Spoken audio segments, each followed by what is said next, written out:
India's two most crucial neighbors are China and Pakistan. So today we are going to study about two agreements, that are Shimla Agreement and Delhi Agreement between India and Pakistan, and also Simla Convention, which is linked with India and China.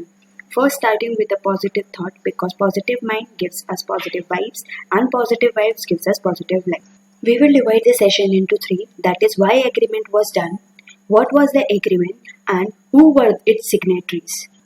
Starting with the Shimla Agreement, it was signed on 2nd July 1972. Why agreement was done? The context behind the agreement was Bangladesh Liberation War of 1971. As we all know, before 1972, there was East Pakistan and West Pakistan, and in between them, there was India. So, India as an ally of East Pakistan, that is today's Bangladesh, was against Pakistan at that time. And due to that non-alignment towards Pakistan, after Bangladesh Liberation War of 1971, Indo-Pakistan War happened. And to give an end to this war, India and Pakistan met at Shimla and signed a peace treaty, and this peace treaty was named as Shimla Agreement, which was signed on 2nd July 1972. The signatories were Indian then Prime Minister Indira Gandhi, and Pakistan then President Zulfikar Ali Bhutto. So we saw why agreement was done due to Indo-Pakistan War of 1971. What was the agreement? It was a peace treaty between India and Pakistan to end an conflict and confrontation among the countries. And who were the signatories? Signatories were then Indian Prime Minister Indira Gandhi and then Pakistan President Zulfikar Ali Bhutto. Let's look at some prime decisions that were agreed upon in the agreement. The first was the diplomatic recognition of Bangladesh as country by Pakistan. Pakistan recognized Bangladesh for the first time as a sole nation. Second was the forward-looking policy, in which it was decided if any dispute occurs between the country in future, the dispute will be settled bilaterally. That is, no third country will be entertained between the countries to settle the disputes.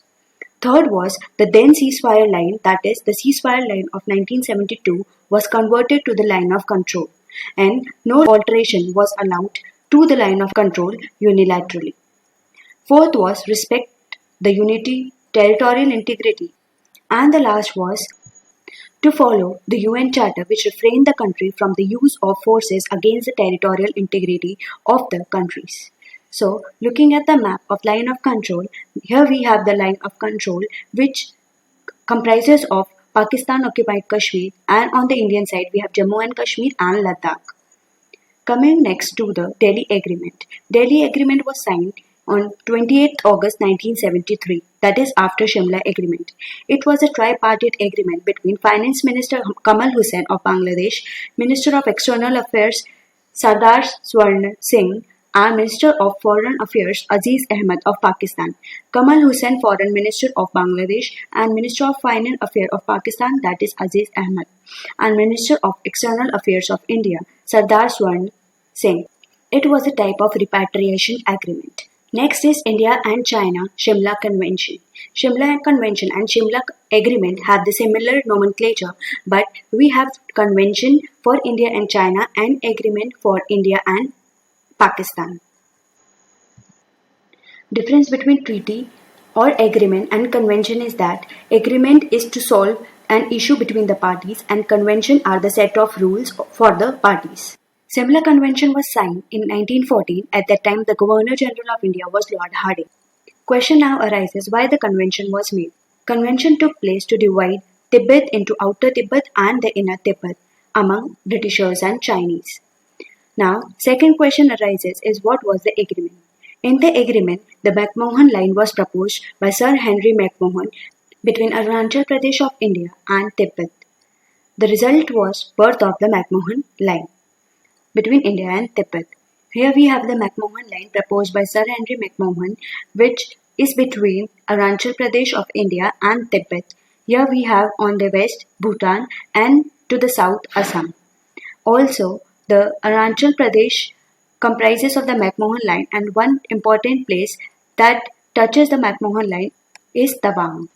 The key rules which were made under the convention were Tibet was recognized as the part of China. However, China didn't sign the convention. because of Article 9 of the Convention, which said that the Tibet will be divided into Inner Tibet and Outer Tibet, where Outer Tibet will be under the Tibetan government at Lhasa and with Chinese suzerainty. However, the interference in the administration of China in Tibet will not be allowed. And Inner Tibet will comprise of jurisdiction and suzerainty of China. It will be under China. Point to be noted here is that Tawang is culturally integrated to Tibet. In spite being part of Arunachal Pradesh of India, Tawang is culturally integrated to Tibet through Bomdila Pass, and it is a monastery of Buddhism. As China didn't sign the convention, after 1914, many talks took place between China and India, and finally in 1950, China took over Tibet as Tibetan Administrative Region in 1950. I covered all the important passes between India and China in my previous videos. I'll share the link in the description box. You guys can go and watch it. One more point to take note of is that Arunachal Pradesh is administered by India but claimed by China till date, and McMohan line is not termed to be of significance between China and India from the Chinese side and is still a point of dispute. So this was all about the Shimla Convention and the Shimla Agreement, which was signed between India and China and India and Pakistan respectively. Agreement was the set of decision between India and Pakistan, and convention were the set of rules between India and China. So these were the differences between Shimla Agreement and Shimla Convention. I hope the video proved fruitful to all of you. Let me know if you guys liked the video through comment, share and subscribing my video. Thank you so much.